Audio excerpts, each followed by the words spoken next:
Hello out there. This is The Local Lens, the podcast from the Powell County Health Department in Kentucky, Rio, where we go inside our community's experience with the drug epidemic. Our show is coming to you from Stanton, Kentucky, a small town nestled right outside the foothills of Appalachia. And you all are all very well aware of this drug epidemic that has been devastating our town and plenty of other towns all around the world for over the past 2 decades now. Now, what you might not be so aware of, though, is how many people this really affects, and then how much is actually happening to try getting past this epidemic. And that's what this show is all about. We are trying to gather as many unique perspectives on this epidemic as possible so that we can learn from each other. We can learn from each other's experiences. We can try to see it from other people's points of view. The main thing is we are trying to see addiction more completely and more wholly so that we can better know how to get past this. So our guest today is offering her very knowledgeable point of view. She works as a nurse practitioner, but she's also a mother to 3 kids who have all struggled with addiction for several years. Her name is Brenda Drennen, and she works for Shepherd Shelter Ross Rehab, which is based in Mount Sterling, Kentucky. We've done a couple other episodes at Shepherd Shelter Ross Rehab. One of those episodes was with a bunch of guys who are currently in the rehab program there, and another one is with the 2 founders of Ross Rehab. So this episode, Brenda is going to take us in and show us the heart of somebody who works in this realm and who has been for over 2 decades. She is someone who knows the weight of this issue. Unfortunately, she's been around this issue a lot through her life, and thankfully, she's willing to come on and share her perspective with us. So let's go on and get into this interview. I'm your host, Nate Brooks. This is The Local Lens. These are our people, using our voices, telling our stories, because no one sees it like we do. Would you introduce yourself? My name is Brenda Drennen. I am a nurse practitioner and have been one for 20 years in primary care. I also, some people may remember me with Liberty Center downtown. We had I guess you call it a transition house for men coming out of jail and prison. That's been probably 15 years ago. Okay. Probably closed it down after about 5 years due to lack of funding. So you've worked in this, like, transitioning for people, a lot of people coming out of jail for a while then. Right. Why do you see this as important? Well, I have 3 children who have been in and out of addiction for the last 20 some years. My children are middle-aged now. And it was obvious that we can get people clean. We can get the drugs out of their system. But then we send them back to the same environment, same trigger, same family, whatever, they came from, and they can't stay sober. And so, they need I call it a safety net. They need this support system, because I can tell you as a parent, at some point we're done. We're not interested in helping anymore because we have enabled and been codependent, and we've been hurt. We have resentments, and so we're not good at rehabbing our own children. In fact, we suck at it.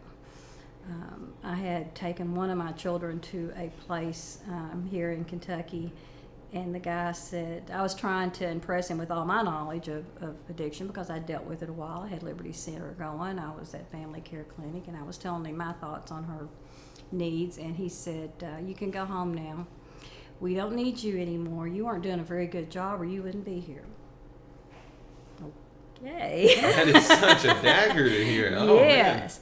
I learned more from that rehab than she did, I think, because we were required to go to Al-Anon. We were grouped, family was grouped on our behaviors, how we, enabled and got into this codependency thing with our children. We become addicted to their addiction, and we have to work our program.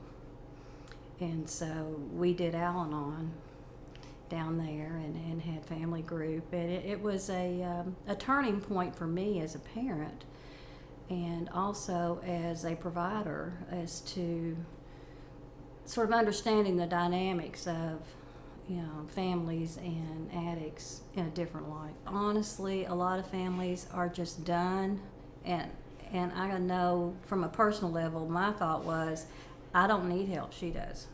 Mm-hmm. Why do you want me to get help? I'm fine. I pay my bills, I work, I'm fine. But then when you go through this, you understand, no, you're not. You're just as sick as they are.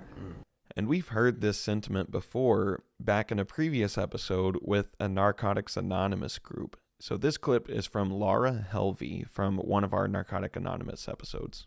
I had been in denial for so long, but when somebody else came to me and said, he looks really bad, I think you need to think about this, it made me step back, and I thought, okay, I'll go to this meeting. When I got to the meeting and I heard the stories of the other people, and I said, that's my son. Mm-hmm.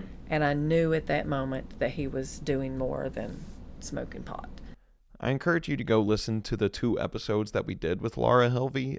They give a really good insight as to what it looks like from a family, but the big thing that I want to highlight is this big quote that is almost exactly the same thing that Brenda Drennen's saying to us. The family suffers too, and they're sick, and most of the time we don't even realize it. So if you needed to be convinced that people share these experiences with others, then that should do it. I know from the family member's perspective, we get angry, and we have triggers. We've got to work our program too, and 12 steps for families is great. But when I see old behavior, I have old behavior.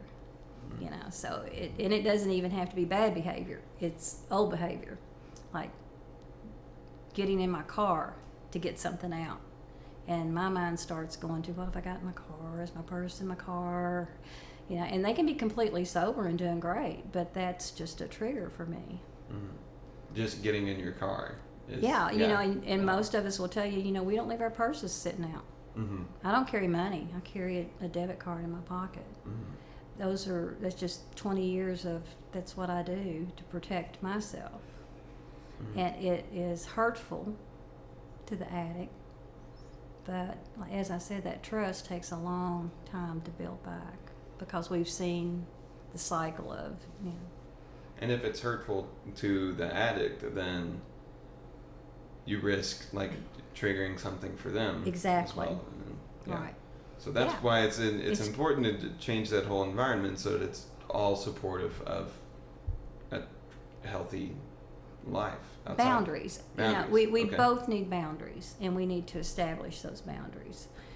And that's where that conversation in family groups becomes real important. When you do this, it makes me feel this way. When I do this, it makes you feel this way.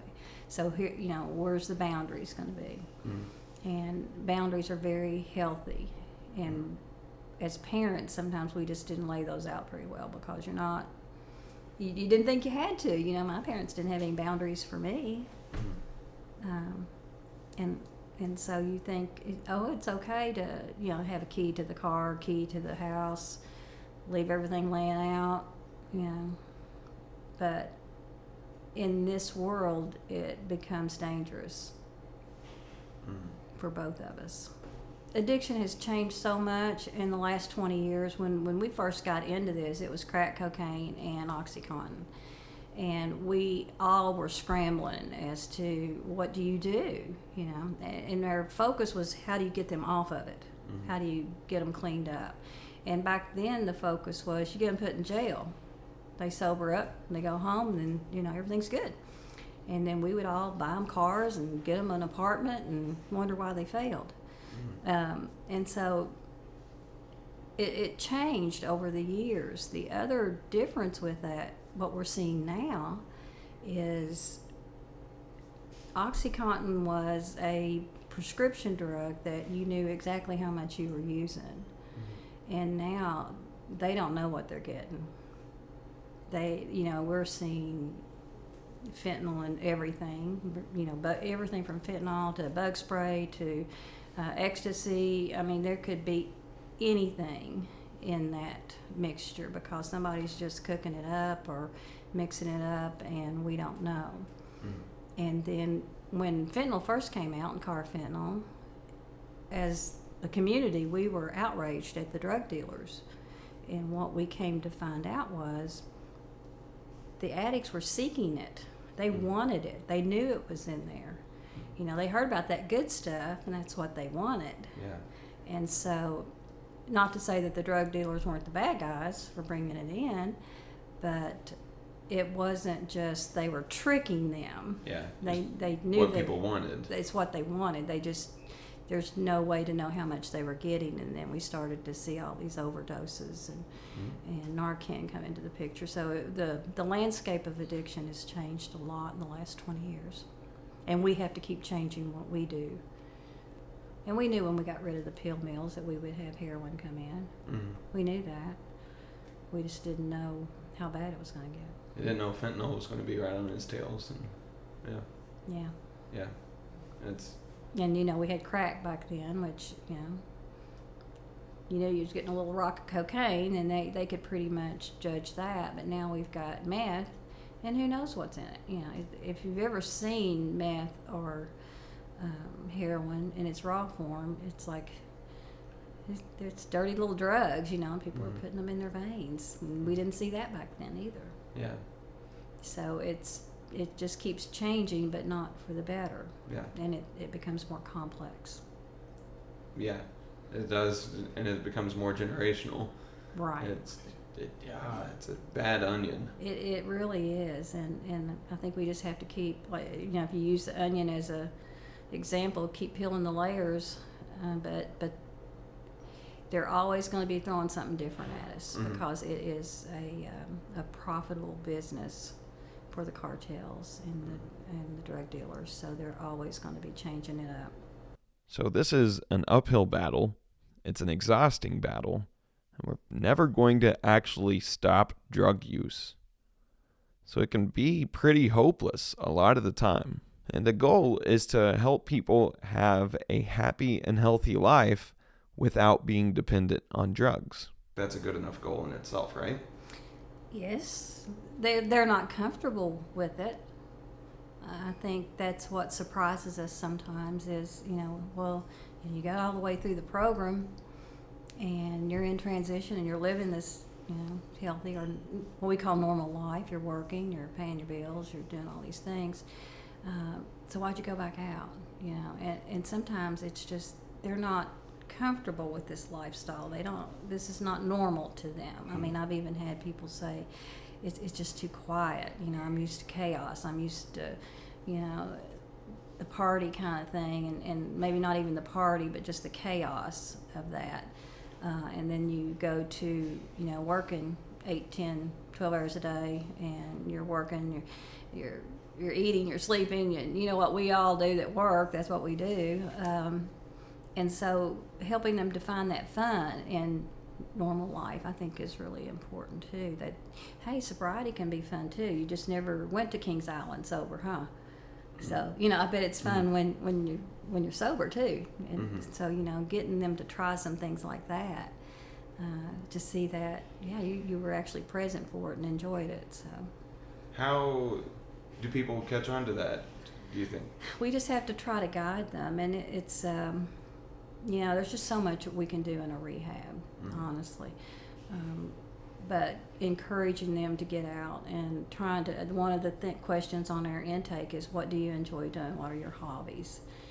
So trying to identify what do they like to do. It is kind of strange to think about the benefits of sobriety, but it's still worth thinking about it.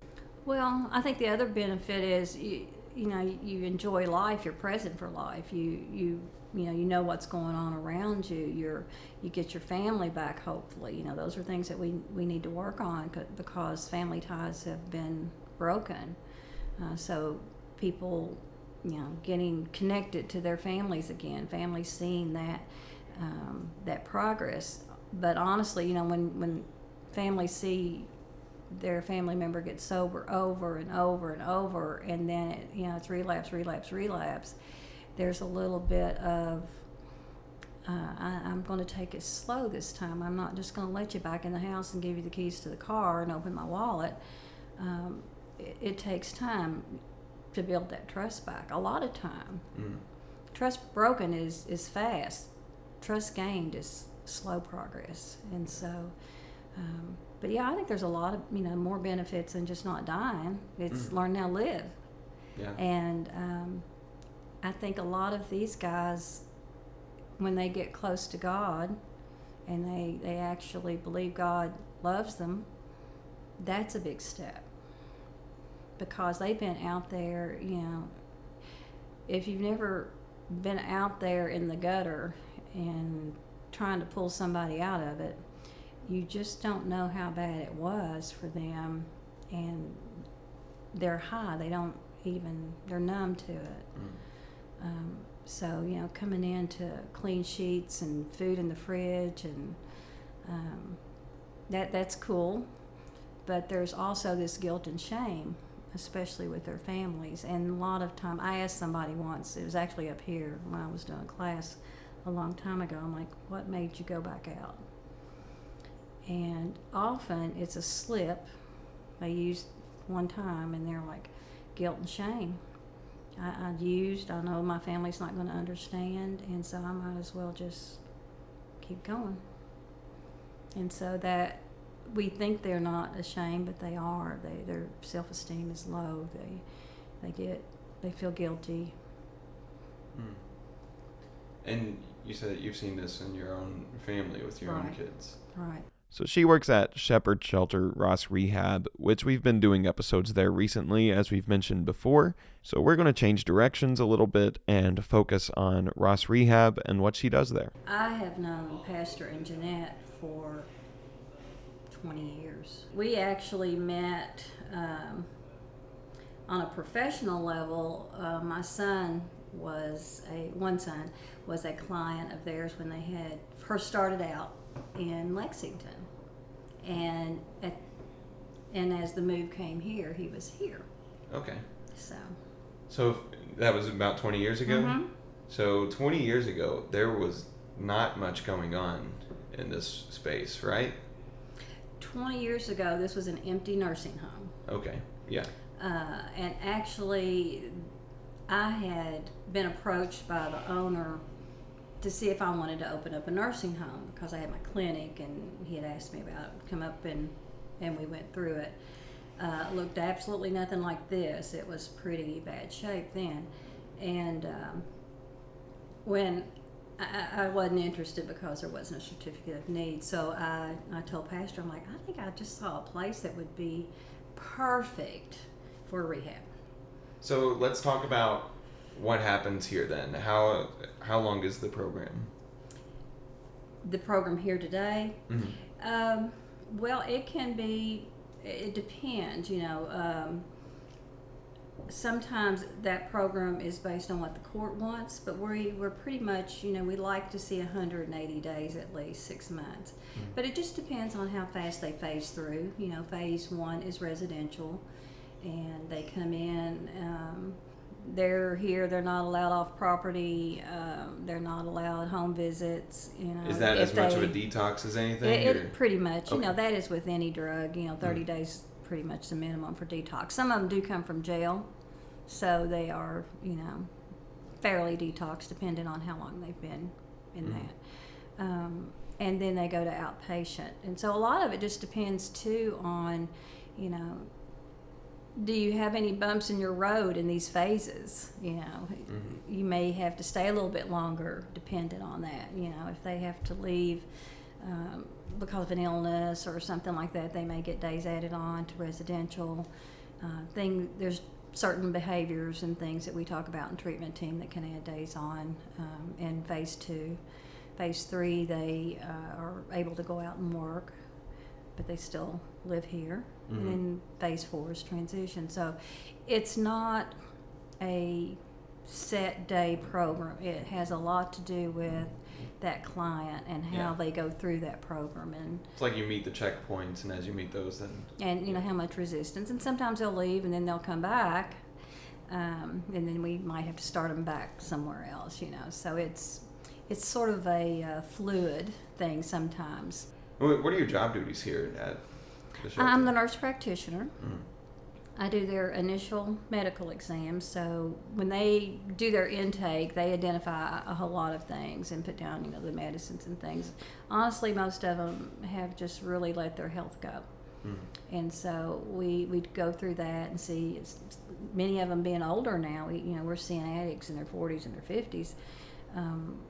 What medications do you need to be on? And so I do basic lab work. We go through, what medications have you been on, and what are your needs, and because they can't really leave in that first 30 days without a peer staying with them, other than going to the ER or something, they pretty much stay here.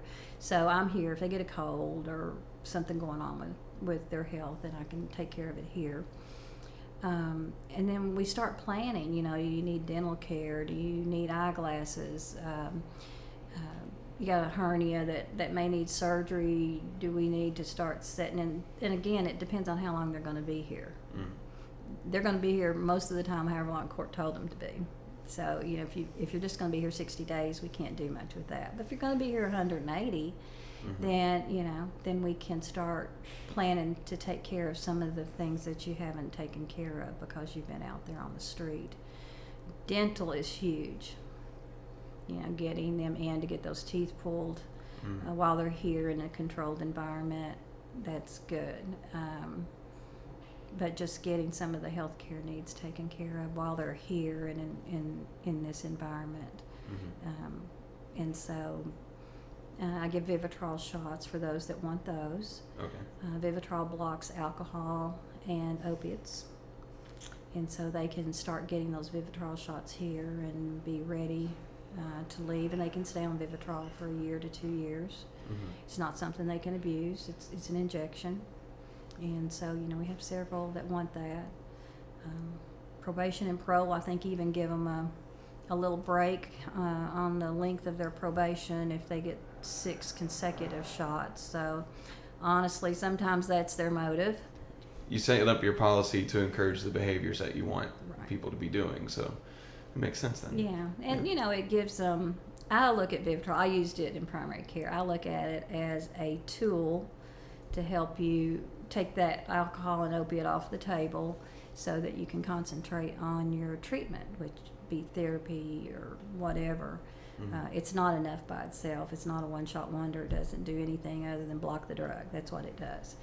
But once we've blocked that drug, then you can open your mind up to outpatient therapy, inpatient therapy, whatever it's going to take to keep you sober and get into that normal life. And then once it becomes habit, then you don't need the shot anymore later on. But it's a tool, and that's all it is.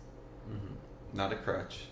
Should not be. Yeah. If they expect it just to fix it, it's not going to. There's not one thing that fixes addiction.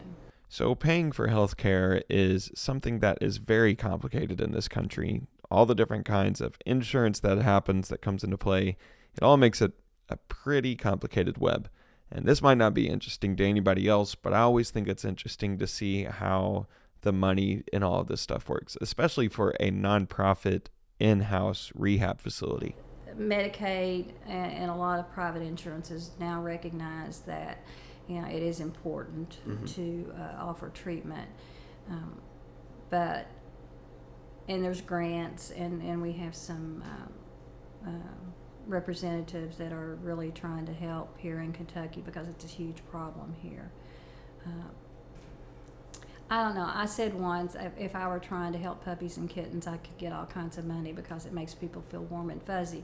What I have is these, poor, disheveled people who are in the judicial system because they've been selling drugs or stealing things to buy drugs, and people aren't feeling very warm and fuzzy about them, and they don't really understand addiction, and it hasn't touched their family or their personal space yet, and so it just wasn't as much known about it as now. And I would just say right now it'd be hard to find somebody it hasn't touched in some way. Yeah. And then we're seeing now, I know what I saw in my clinic was grandparents raising grandchildren. So we've got this other whole issue here that, is probably not being addressed as well as it should be, helping these grandparents raise their children. I mean, I've seen great-grandparents raising their children, the great-grandchildren. So, we don't have enough foster care. We're just hitting the tip of this right now, focusing on the addict, but I think there needs to be even more focus for the families and the children. And that hopefully will come in the future. Drug addicts are some of the nicest people I know are. It's just people don't get it. They think they're a bunch of hoodlums, that are out here pillaging. Well, when I tried to open a women's house here in town, met all kinds of resistance, and it was a women's house that we were drug testing the women, and they were trying to get their children back. And so it was a house where they could bring their children for, a process of getting them back, hopefully, but sometimes they were just keeping them for a night or a weekend. And everybody thought they were going to be out on the street at night stealing and, going to the dentist office and ripping prescriptions out of people's hands. And they just have this idea of what an addict looks like and acts like. And it's, you take that drug away. You can see them come in here, and then you see them by the time they get to outpatient, totally different person. They're not operating on drugs anymore. So there's a good person in most of them. We just have to get to them. When you look at these addicts when they come in here, and then when you look at them again in outpatient, after they detox and the drug's out, there is a good person in there. It's a totally different person than what you saw come in, angry, sometimes sick. But then you see them get to the other side of that, and they're very kind. Not all of them, but a good deal of them, and you can tell they were raised well. They have manners. They're kind. They're appreciative, and you just wish that more folks that are judgmental would see that other side. Well, that's all the time that we have today. Thank you all for tuning in for this episode of The Local Lens. You've been on this with Brenda Drennen from Shepherd Shelter Ross Rehab. And we're just really lucky to have somebody with her amount of knowledge on this show. She adds so much in just the information that we can provide here. And she has such a true heart for this topic, and we're lucky to have her. We like her so much, in fact, that we're going to have her on another episode coming in the future that's going to be diving a little bit more into the healthcare side of things. And here's a small snippet of what you can expect there. They have medical problems just like everybody else that need to be taken care of. We're not asking you to give them all, pain medicine. They need all of their other healthcare needs taken care of. They need a pair of glasses. They come in, they have health problems from their addiction. They have infections, pericarditis, pancreatitis. Those may be the wreckage from their addiction, but they're health problems that need to be addressed. We don't not treat diabetics because they ate sugar and they came in with an L8 and a piece of cake. You don't say, well, you can't have insulin today because you're eating sugar anyway. So, but with addicts, it's a whole different attitude. So y'all be sure to keep your eyes out for that episode coming out in the near future.